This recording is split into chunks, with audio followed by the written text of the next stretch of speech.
So what about power? What plans do you have to improve power supply in Nigeria? We have to see what efforts were done in terms of privatization. The good old NEPA and Power Holding Company of Nigeria have been sold. Now those who bought them, we have to study what have they done with them. All we know, at least 20 billion United States dollars have been spent on power between 1999 and now. What are the results? There's a lot of work to be done. The country doesn't have a national carrier in the aviation industry, but there are many private aviation airlines around now. Is there a plan by a government to let Nigeria have a national carrier? I like to treat patriotism with a lot of economic sense and common sense. I think for Nigeria, railways is more important than airlines. Railways can be used by people from different levels, from cleaners in the office, to permanent secretaries, to the ministers, to the presidency. But airlines is for the elite. Mostly it's for the elite, those that can afford to pay. But my personal opinion, this is my personal opinion, I don't think the party has come up with its in their manifesto.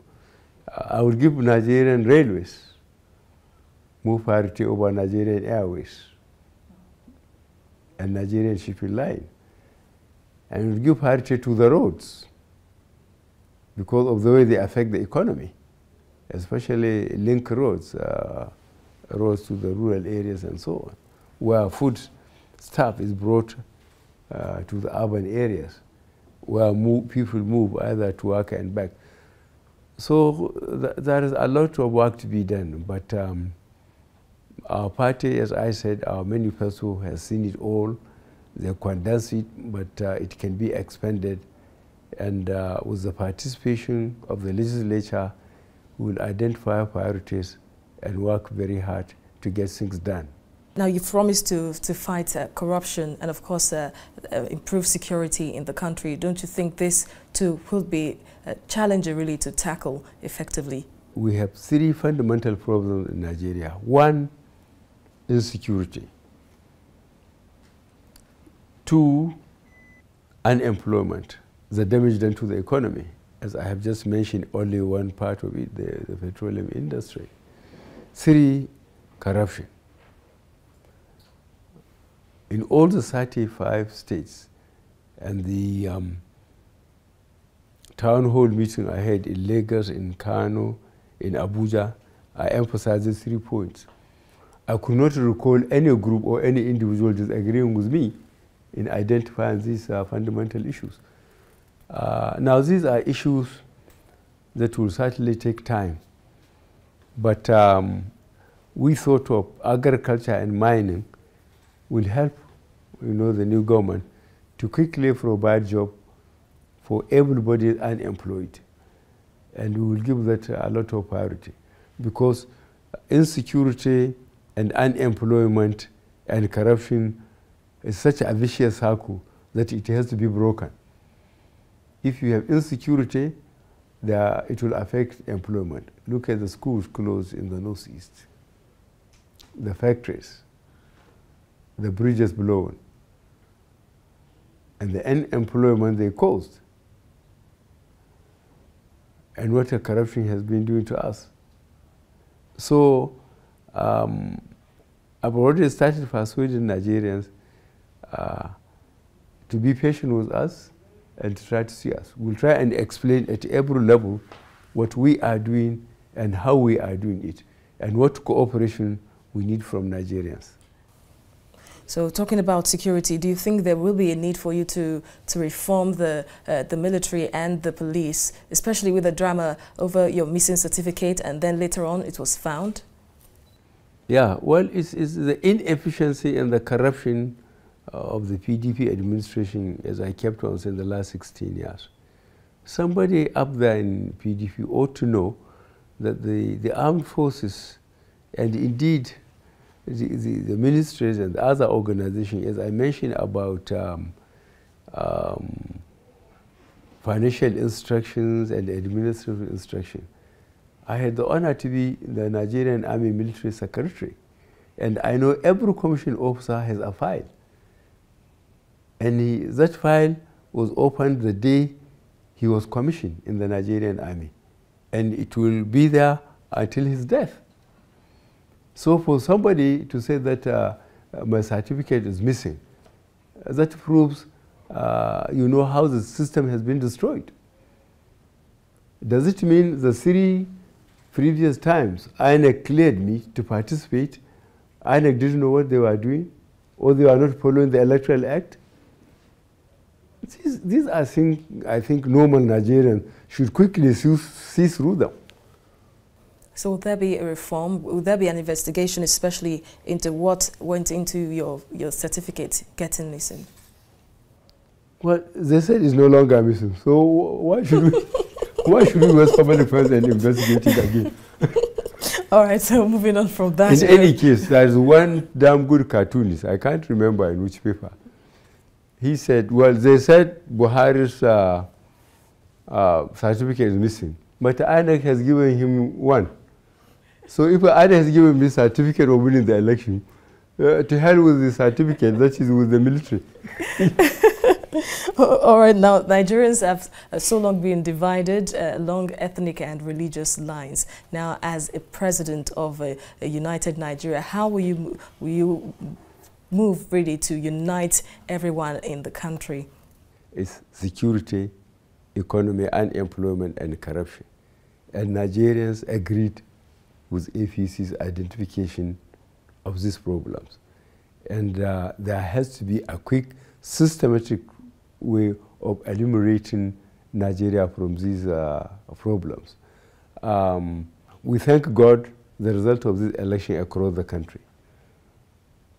It has dealt with what you brought out are social problems across ethnicity and religion. People just voted for APC, a party that promised them to make sure that Nigerians will have a fair deal during its rule in this country. Now, will you look into the recommendations in the National Confab report? Well, frankly, I haven't studied it. I have a problem with that conference. My problem is this, if you could recall. At the time, the government said it voted 7 billion naira for that conference. ASU was on strike. And teachers on the tertiary institutions, polytechnics, were on strike. These strikes were at least for a whole academic year. I think a serious government, if they have 7 billion naira to throw about, will go and negotiate with ASU, and then the teachers' organization or teachers' unions of the tertiary institutions from polytechnics downwards, so that our children should remain in school. Even complement equipment, you know, and other social facilities, you know, for educational institutions. I was so much personally against that thing because the National Assembly is there. I believe the executive ought to have sent a memo to the National Assembly if they want a constitutional amendment. This is in line with the Constitution of 1999 as amended. Why go and take 7 billion that we could not afford when our children are on the streets? I think this government has capacity for wrong priorities that are hurting us as a nation. All right, so will your party now, which will be the ruling party at the center, intimidate or be hostile to opposition parties once in office? I'm talking about the PDP states. No, that will be against our manifesto. Our manifesto strengthens social justice. And somebody who promised social justice and put it in writing cannot come down round and promote injustice. We are going to provide social justice. people are going to get what they deserve, whether they are in opposition or in our party. What basically do you hope to achieve in your first 100 days in office?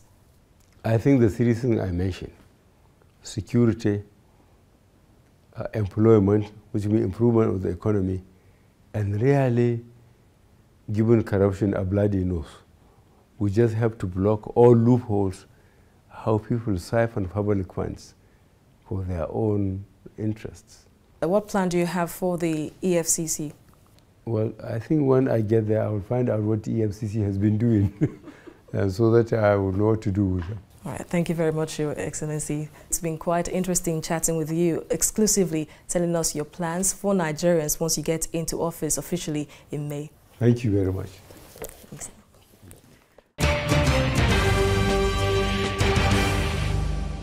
I'm Major General Muhammadu Buhari, GCFR, President-elect of the Federal Republic of Nigeria.